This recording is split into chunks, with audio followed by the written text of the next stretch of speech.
Olá a todas e a todos, sejam muito bem-vindas e bem-vindos a mais um episódio do Conversas com Fibra, o podcast onde conversamos sobre fibromialgia. Se ainda não me conhecem, eu sou a Catarina, eu sou enfermeira e nos meus últimos anos tenho dedicado a minha vida profissional ao estudo do que é a fibromialgia e também ao acompanhamento de pessoas com fibromialgia, porque eu própria sou ou fui diagnosticada com esta doença há 11 anos. E então desde aí tem sido uma viagem de verdadeira autodescoberta que eu também senti começar a partilhar com outras pessoas. E hoje damos início a uma rubrica e no podcast, a rubrica A Enfermeira Responde, em que, como o próprio nome indica, não foi muito original nesse aspecto, eu vou responder às questões que vocês me deixam lá no Instagram. E se ainda não me seguem nas redes sociais, convido desde já a fazê-lo. Eu vou deixar aqui o arroba para seguirem. É o mesmo arroba que era no Instagram, no Facebook, no LinkedIn. É sempre @inf.catarinavasconcelos e acedem então às minhas redes sociais, porque lá eu estou diariamente, ou quase diariamente, e que interajo e que abro estas caixinhas de perguntas para vocês deixarem as vossas dúvidas e uma vez por mês eu trago um episódio só para responder a essas questões. Então vamos lá começar. Selecionei aqui 5 perguntas, algumas estavam repetidas, ou seja, várias pessoas perguntaram mais ou menos a mesma questão, portanto eu vou responder só a uma, porque o tema é o mesmo, e depois selecionei outras também para responder. Então vamos lá. Eu tenho aqui ao meu lado o meu computador com as perguntas, porque eu não sei de cor quais eram as questões para me orientar. Então a primeira questão é: devemos evitar algum tipo de alimento ou preferir alguma dieta? É assim, a fibromialgia, se pensarmos assim de uma forma muito geral, por si só, não há nenhum plano alimentar ideal ou recomendado para, digamos, melhor gerir a doença. Diferentemente do que acontece noutras doenças por exemplo, uma doença inflamatória no intestino, em que realmente tem de haver ali um reajuste alimentar até rígido, no sentido em que tem de haver ali uma reeducação alimentar. Na fibromialgia isso não é tão definitivo, digamos assim. Agora, se nós fizermos este exercício de pensar que a fibromialgia está diretamente relacionada com a síndrome do intestino irritável. Aliás, a SI é um dos sintomas e entra aqui nos critérios de diagnóstico para a fibromialgia como um dos principais quadros. Se nós pensarmos nessa associação, se nós pensarmos no facto de já haver evidência que aponta uma relação entre a fibromialgia e o microbioma ou a microbiota intestinal, se nós pensarmos que também já há alguma evidência que relaciona a fibromialgia com o chamado leaky gut, que em português não há uma tradução à letra, mas é mais ou menos como a síndrome do intestino poroso, o que faz com que toxinas que deveriam ser eliminadas sejam absorvidas, o que vai contribuir não só para processos inflamatórios generalizados, mas também para outras doenças, inclusive para alterações a nível dos níveis de serotonina, alterações de humor, até no processamento da dor. Portanto, se nós pensarmos nestas associações, então eu diria que sim, faz sentido nós fazermos alguns ajustes na nossa alimentação. E que ajustes seriam esses? Seria então dar preferência a uma alimentação mais anti-inflamatória, ou seja, reduzindo, ele vai inflamar principalmente o nosso intestino, aqui por causa da síndrome do intestino irritável. Tentar reduzir ou eliminar o glúten, lactose, açúcares, alimentos processados, alimentos inflamatórios, bebidas alcoólicas, tudo vai inflamar, carnes vermelhas, tudo aquilo que tenha um potencial inflamatório. Seria esse o primeiro ponto. Tentar, se não eliminar, reduzir a ingestão destes alimentos. E depois dar preferência a uma dieta mais rica em vegetais, em legumes, em leguminosas. Atenção aqui às leguminosas também por causa do intestino, porque pode aumentar a flatulência e algumas pessoas não conseguem ingerir esse tipo de alimentos. Como eu disse já, reduzir a ingestão de carnes vermelhas, dar preferência à proteína proveniente do peixe, principalmente da carne branca. Se bem que hoje em dia as carnes, não é? Mas lá está, dar uma preferência a uma alimentação plant-based, à base de vegetais, em que o maior aporte seja mesmo de vegetais, de frutas, de leguminosas, de cereais integrais, de sementes, de proteínas boas, com qualidade também. E também pode resultar, aí já sob aconselhamento mais personalizado, a toma ou ingestão de pré e probióticos. Por exemplo, como alimentos ricos em fibra ou kombucha. Eu por acaso devia experimentar, nunca experimentei porque aquilo faz-me um pouco de impressão. Mas para quem quer aumentar o aporte destas boas bactérias, também pode ir por aqui, probióticos, são fermentados, não é? Fibras fermentados. E eu diria que é isso. Eu posso partilhar aqui a minha experiência recentemente. Eu já comentei lá pelas redes sociais que no final do ano passado, ali por volta de outubro, tive de fazer uma reeducação alimentar. Porquê? Porque o meu corpo começou a inflamar. E quando eu digo inflamar, estou a referir-me principalmente às articulações. Tanto que esses sintomas foi ali uma fase bastante difícil, porque além da dor e dos sintomas da fibromialgia, ainda tive de gerir estes novos sintomas e até perceber o que realmente estava a acontecer. Foi um processo um pouco desgastante. Eu já falei sobre isso, aliás, no episódio 1 do podcast. E uma das sugestões da minha médica foi precisamente começar logo a fazer uma reeducação alimentar que passou por retirar completamente tudo o que fosse glúten e lactose.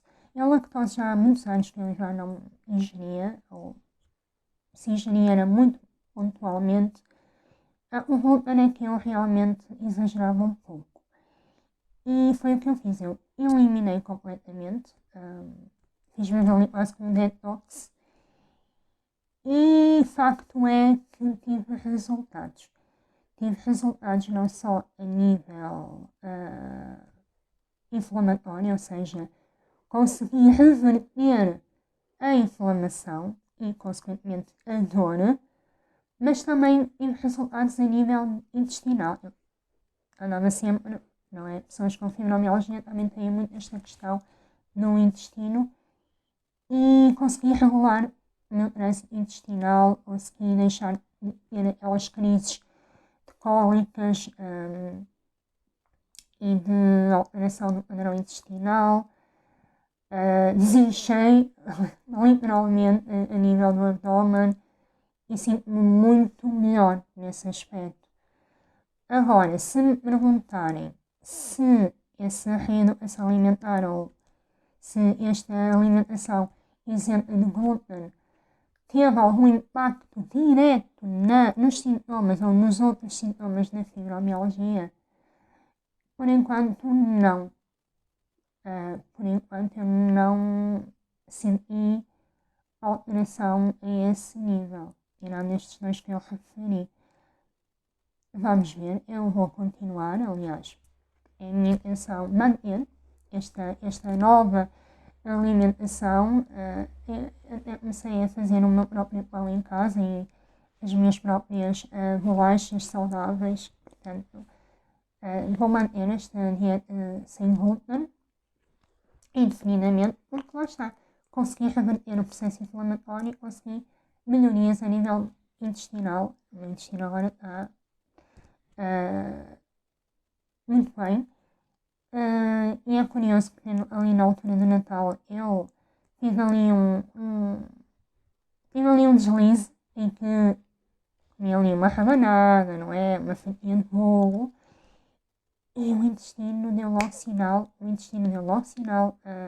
voltei a sentir dor nas articulações, ou seja, voltei a inflamar, o que provou que realmente tenho de manter esta dieta. E para concluir esta primeira questão, é isso. Apesar de não haver uma alimentação ideal ou alguma restrição específica para a fibromialgia,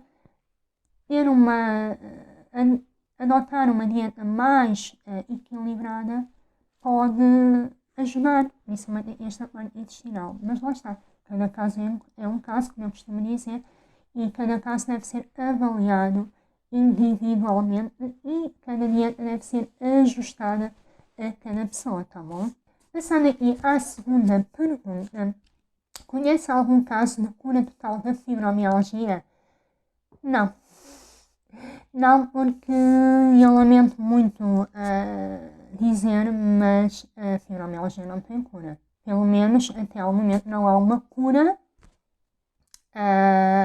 não há evidência de cura para a fibromialgia. E quem disser o contrário, quem disser que descobriu a cura com a mesinha A ou com a terapia B, está a tentar vender-nos a banha da cobra. Eu sou muito exigente, rígida neste aspecto, porque há muitas pessoas aí mal intencionadas, e custa-me muito dizer isto, mas é a verdade, e as verdades têm de ser ditas. Há muitas pessoas aí a dizer que se curaram,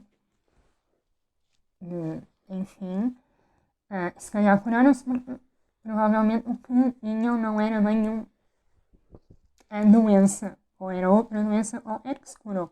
Portanto, resumidamente, não, a fibromialgia ainda não tem uma cura conhecida.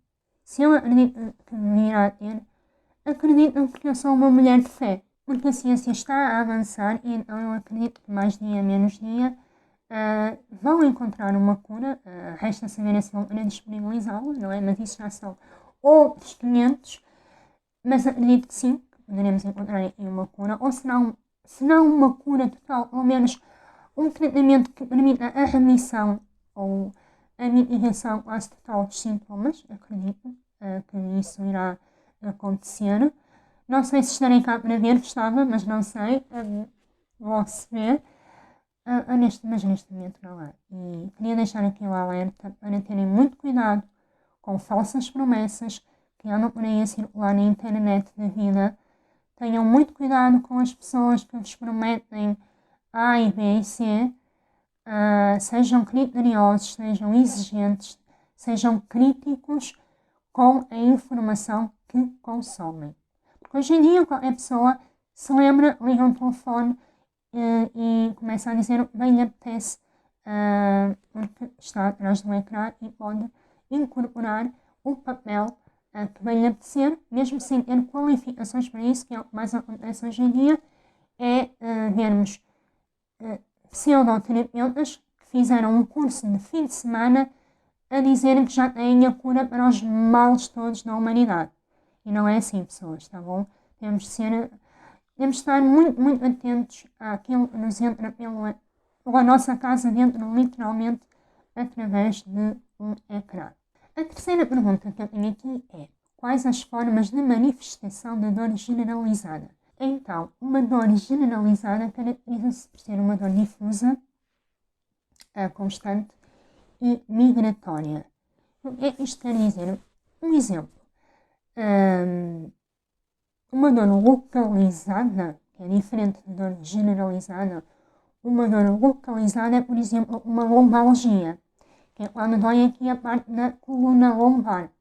É uma dor localizada porque é naquela zona corporal, digamos assim. Uma dor generalizada é uma dor que afeta o corpo todo, é uma dor migratória, ou seja, hoje pode doer este braço, amanhã pode doer a perna, agora pode doer o pescoço, daqui a 5 minutos pode começar a doer a região lombar e daqui a 1 hora já me dói as pernas e no final do dia volta a doer o pescoço. Ou seja, é uma dor que vai migrando, é uma dor que está lá sempre e é generalizada precisamente por isso. E esta é a dor da fibromialgia. A dor da fibromialgia é uma dor generalizada, difusa e migratória. Que é esta dor que não se localiza numa só zona, mas vai mudando, ok? Mas eu queria deixar aqui um ponto importante. Apesar de a dor da fibromialgia ser considerada uma dor generalizada, numa primeira fase, ou seja, numa primeira fase de manifestação da fibromialgia, esta dor pode estar mais localizada numa grande área. O que eu quero dizer com isto? Por exemplo, no meu caso, posso dar um exemplo, quando eu tive as minhas primeiras grandes crises, foram em zonas localizadas, principalmente nas costas. E isto, hoje eu sei que isto já vem desde lá atrás da minha infância e adolescência. À medida que a doença foi progredindo, a dor foi se tornando mais generalizada, ou seja, hoje já dói tudo, infelizmente. E isso acontece também com muitas pessoas. E a minha mãe, por exemplo, que também tem fibromialgia, eu falo muito da minha mãe, um beijinho mãe, eu sei que ela vai ver este vídeo. Da minha mãe, a primeira zona onde ela tinha mais dor era nas pernas. Ou seja, acabava por ser uma dor localizada. Mas, com o evoluir da doença, foi-se tornando numa dor generalizada, ok? Queria deixar aqui este ponto porque há muitas pessoas que chegam até mim e com diagnóstico de fibromialgia e ficam um pouco confusas porque dizem que então a dor da fibromialgia é generalizada, mas eu sinto mais dor na parte superior do corpo, por exemplo. E então é por causa disto, tá bom? E agora a parte da pergunta, alguma novidade sobre fibroincapacidade? Eu suponho que esta questão esteja relacionada com a petição que a PJOF, juntamente com outras duas associações, levou a cabo e que neste momento está a aguardar a discussão em plenário e a apresentação de propostas de resolução por parte dos grupos parlamentares. Portanto, esta é a informação que eu posso dar neste momento no estado da situação, mas o que eu aconselho sempre é seguirem as páginas da PJOF, quer no Instagram, quer no Facebook, quer nos nossos canais de WhatsApp, porque é na PJOF que qualquer novidade relacionada com este assunto vai sair logo. Eu posso partilhar a posteriori, mas em primeiro lugar a partilha será sempre nas páginas da PJOF, da qual eu faço parte, não é? Portanto, sigam também as páginas da PJOF, eu vou deixar depois aqui os links ou o arroba, mas é muito fácil, é arroba PJOF e vão encontrar logo. Portanto, o melhor é mesmo acompanharem-nos por lá para ficarem a par de todas as novidades sobre este assunto. E a última pergunta, eu achei muito curiosa e também vai dar aqui um bom momento de reflexão que diz assim: adorava saber se há um padrão no temperamento das pessoas com fibromialgia.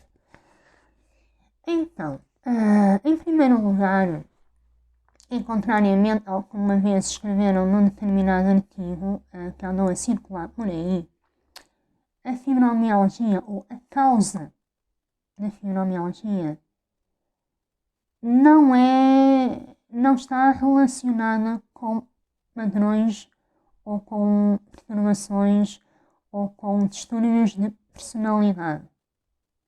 Ok? Não está. E isto é algo que me deixa um bocadinho irritada, porque dizem as coisas que não correspondem, não têm fundamento, qualquer fundamento.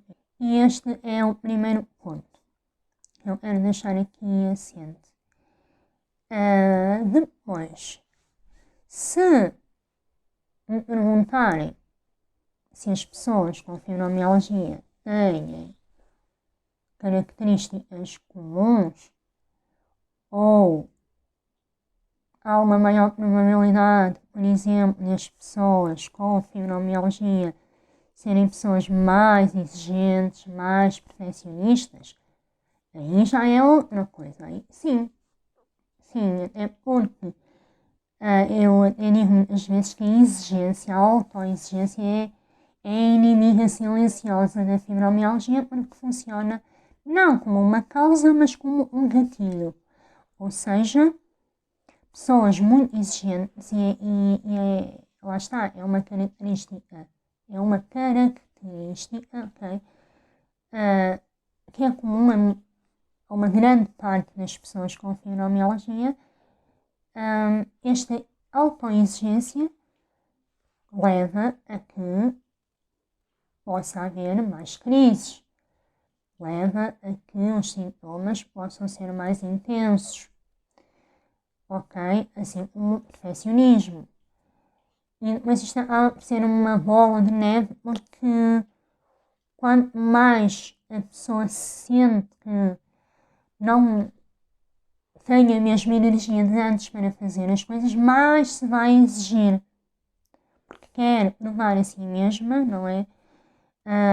Que consegue continuar a conseguir.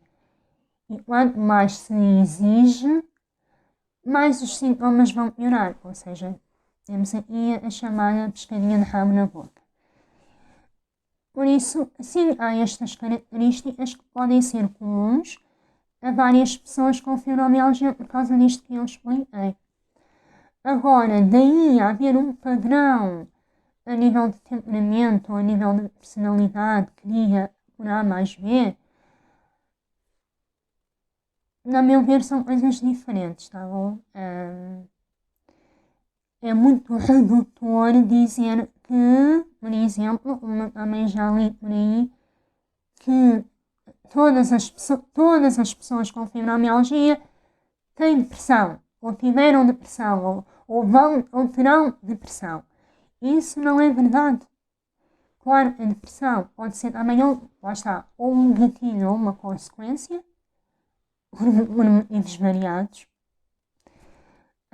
Agora, dizer que é uma característica comum a todas as pessoas com fibromialgia, não é verdade. Portanto, eu espero ter esclarecido aqui esta questão. Uma vez mais, é a minha visão, é a minha miopia, é aquilo que eu acredito baseado naquilo que estudo e naquilo que observo. Portanto, fica aqui esta minha visão. Mas é um assunto, agora estou aqui a pensar que seria um assunto interessante para falarmos só num episódio. E digam-me aí nos comentários se teriam interesse que eu abordasse só esta questão das características comuns ou não das pessoas com fibromialgia. Acho que poderia ser aqui um momento interessante para debatermos e refletirmos em conjunto. E chegamos então ao fim de mais um episódio aqui do nosso Conversas com Fibra. Eu espero que tenha gostado desta nova rubrica, que é a minha intenção trazê-la uma vez por mês, ali no último domingo de cada mês. E estejam atentos ao Instagram, porque lá eu vou abrir a caixinha de perguntas para depois trazer e responder aqui no podcast. Como sempre, muito obrigada por ter estado desse lado a acompanhar-me em mais um domingo. Agradeço uma vez mais todo o apoio, todo o carinho. Não se esqueça de deixar aqui o seu gosto, o seu comentário, a sua review, partilhar o episódio, porque isso é a melhor forma que tem para me ajudar e para nos ajudar a todos, não é? A todos nós, como pessoas com fibromialgia, a espalhar esta mensagem, a chegar a mais pessoas, a levar outras pessoas a falar sobre fibromialgia. Portanto, conto consigo para caminhar lado a lado comigo. Uma vez mais, muito obrigada por ter estado desse lado e nós temos encontro marcado no próximo domingo às 19. Até lá, lembre-se que cuidar de si é um ato de amor. Um abraço e até ao próximo episódio.